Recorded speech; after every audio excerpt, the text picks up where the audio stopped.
महाराजा सयाजीराव गायकवाड़ का गुजरात का वडोदरा शहर, जिसे हम कहते हैं कला नगरी, क्योंकि यहाँ महाराजा सयाजीराव गायकवाड़ के समय से कलाकारों को हमेशा प्राधान्य मिला है। बहुत इंपॉर्टेंस यहाँ कला नगरी में कलाकारों को मिलती है और हमेशा वडोदरा का हर कलाकार वीएनएम के जरिए आप तक पहुँचा है। आपको पता ही है वीएनएम 25 साल पूरे कर रहा है और 25 सालों के इन सफ़र में अलग अलग क्षेत्र के कलाकारों से हमने आपको रूबरू करवाया है। आज एक ऐसी ही खास कलाकारा से आपको मिलवाने लाई हूँ।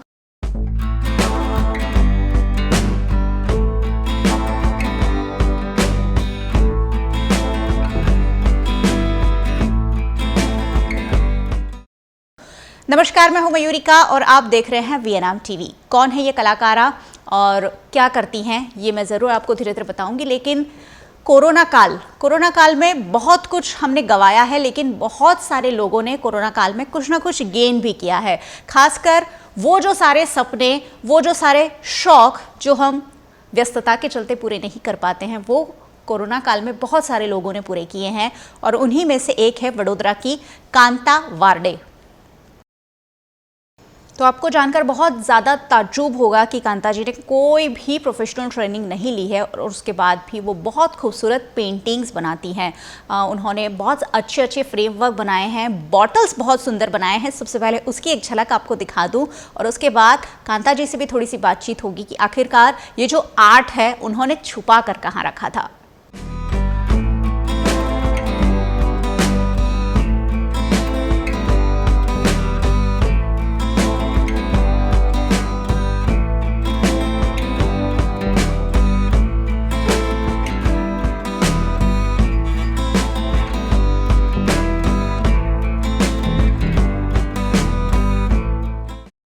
तो देखा ना, कितनी बेहद खूबसूरत आर्टवर्क उन्होंने तैयार किए हैं और वडोदरा का हर आर्ट वीएनएम के ज़रिए, मैंने पहले ही कहा, आप तक पहुंचता है। और ये आर्ट शायद कहीं घर के कोने में छुपा हुआ था, जो उन्होंने भी कोरोना काल में ही अपने आप को निखारा है, संवारा है और फिर सीखा है, खुद ही अपने आप को मोल्ड किया है। कांता जी, बहुत बहुत स्वागत है वीएनएम में। हेलो।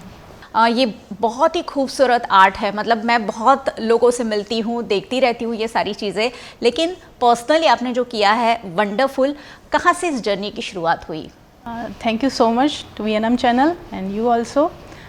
मेरी जर्नी की शुरुआत एक्चुअली बोल सकते हैं बचपन से ही हो चुकी थी, बिकॉज बचपन से ही मैं पेंटिंग में, ड्राइंग्स में काफ़ी अच्छी थी। मैंने कॉम्पिटिशन्स में भी पार्टिसिपेट करती थी और मैं वहाँ पे अच्छी पोजीशन स्टैंड भी करती थी। लेकिन ऐसा कभी पहचाना नहीं था अपने हुनर को कि नहीं, कुछ एक अंदर आर्टिस्ट छुपा हुआ है और वही फील्ड में हमें आगे जाना चाहिए। तो नहीं पता चला, कॉमर्स में स्टडी किया, एमकॉम किया, उसके बाद कोरोना आया। सबको पता है कोरोना का। और वो कोरोना के टाइम में मैंने जस्ट एक पेंटिंग, ये मेरी फर्स्ट पेंटिंग है, ये मैंने जस्ट एक किसी आर्टिस्ट की पेंटिंग देख के अपनी एक पेंटिंग, मतलब इसको बनाने का ट्राई किया।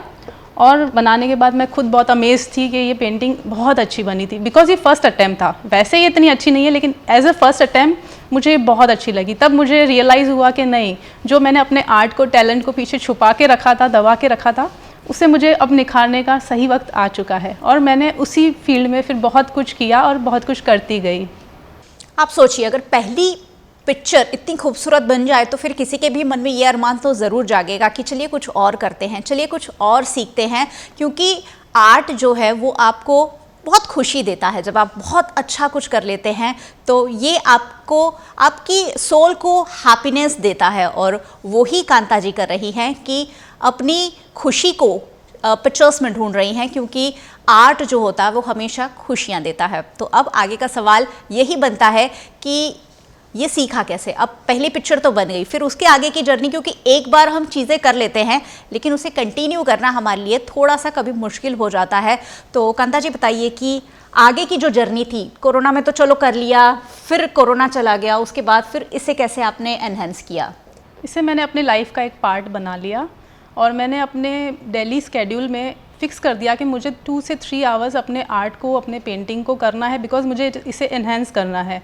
क्योंकि टैलेंट था वो तो पता चल चुका था कि हाँ अब टैलेंट है, अब इसे कैसे एनहेंस करना है वो मेरे ऊपर था। और उसे मैंने डे बाय डे अपने डेली एक्टिविटीज़ में ऐड किया। मैंने बहुत आर्टिस्ट को फॉलो करना स्टार्ट किया। फिर उसके बाद मैंने उनको कॉपी करना स्टार्ट किया। उसके बाद काफ़ी सारे, ऐसा नहीं था कि मैंने हमेशा कॉपी ही किया, उसके बाद मैंने काफ़ी सारी इमेजिनेशंस भी बनाई है और अपनी इमेजिनेशंस को मैंने काफ़ी सारी बॉटल्स पे भी ड्रॉ किया है, काफ़ी सारी पेंटिंग्स पे किया है।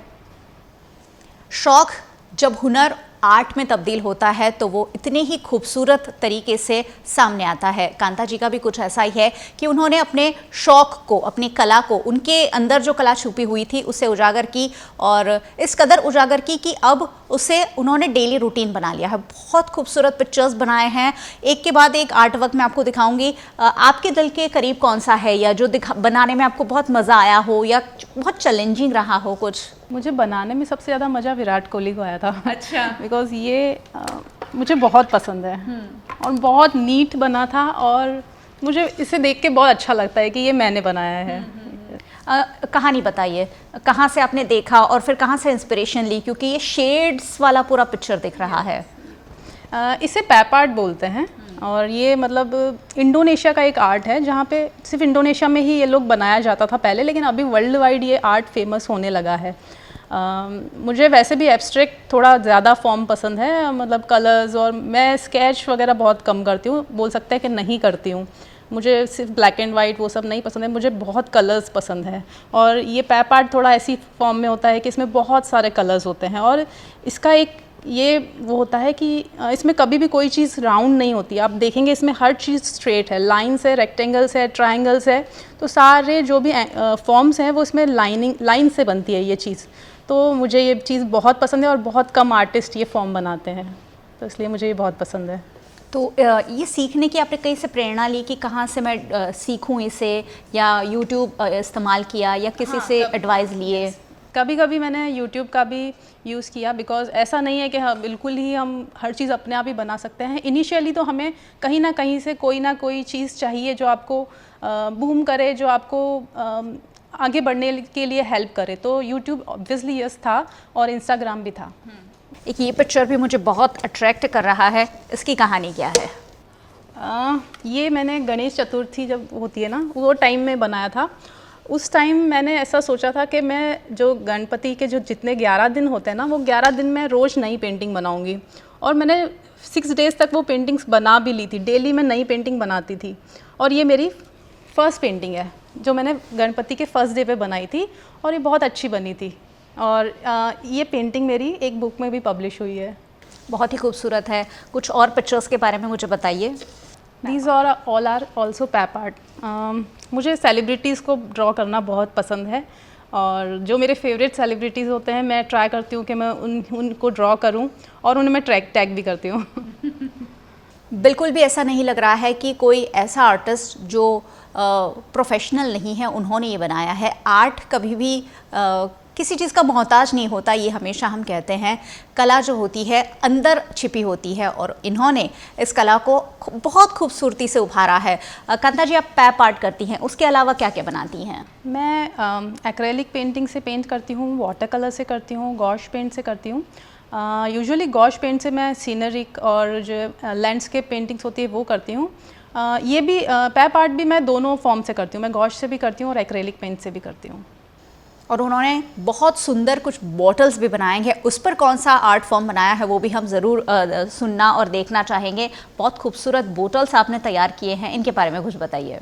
बॉटल्स मुझे बहुत पहले से सब मैं कलेक्ट करती थी। मुझे जो अच्छी बॉटल्स दिखती थी ना तो मैं उनको कलेक्ट करती थी, लेकिन मुझे कभी बनाना नहीं आता था। मुझे पता नहीं था कि उन पे बेस कोट क्या होगा, उन पे टॉप कोट क्या होगा, क्योंकि इतना जितना इजी दिखती है ना उतनी इजी होती नहीं है।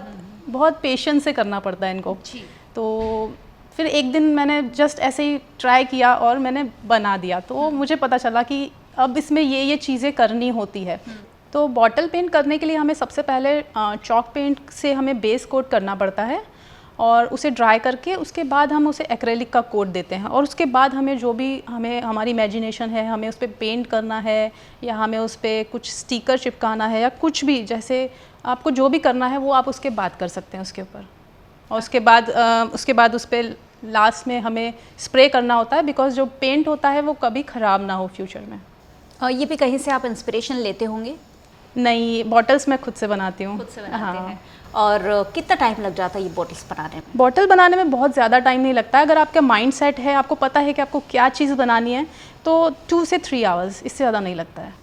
आजकल हम सबके घर में बहुत सुंदर आर्ट वर्क, क्योंकि वैसे ही हम कला नगरी वडोदरा में रहते हैं, आर्ट सिटी है हमारा, और आर्ट को वडोदरा बहुत अच्छे से जानता है, और ऐसे में ऐसे खूबसूरत आर्ट पीसेस हमें भी घर में बहुत अच्छे लगते हैं। सोचिए कि आप भी इसे घर में बना सकते हैं। कांता जी, क्या आसान है घर में इसे बनाना, अगर कोई चाहे कि चलिए देखकर हम कुछ करते हैं?